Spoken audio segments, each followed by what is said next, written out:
Leo tumepata bahati ya kutembelea chuo chetu cha Mawela Vocation.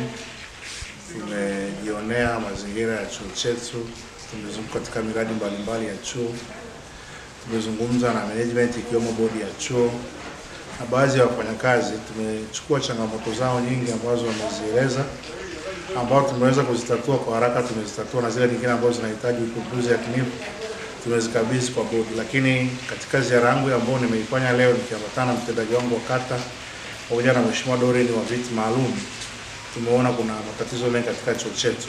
Kwa upande wa baadhi ya miradi ambayo ilikuwa ikilalamikiwa na wananchi, nimekuja nimejionea kuna miradi mingi ambayo chuo ilikuwa nayo, na kama tunafahamu chuo chetu kwa asilimia kubwa kinaendeshwa na wafadhili wetu kutoka Finland. Kwa hiyo kuna baadhi ya miradi mingi imekufa, miradi ya nguruwe, miradi ya kuku, miradi ya ng'ombe ambayo ilikuwa inategemewa kama kiini kikubwa cha uendeshaji wa chuo chetu. Kwa hiyo kwa mimi, baada ya kufika hapa, nimezungumza na uongozi, nimepata pia bahati ya kuzungumza na mwenyekiti wa bodi, lakini pia tunafahamu kwamba bodi iliyopo sasa hivi nayo inaenda kuisha muda.